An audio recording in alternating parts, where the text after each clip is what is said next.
people get goods.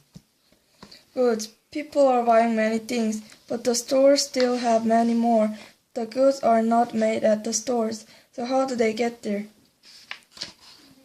From an orchard, farmers are picking apples. A truck carries them away. Some apples go to other countries. A ship carries them. It costs money.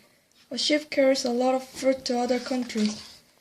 The apples come to a big market. There are many kinds of fruit. They come from many other orchards. People buy the apples here. Another truck carries them away. It costs money again. The apples get to the first store. A clerk put the apples on the stand. Now people can buy them, but they cost a lot of money. From the sea, fishermen catch a lot of fish in the sea. A truck carries the fish. Sometimes a ship carries them. It costs money.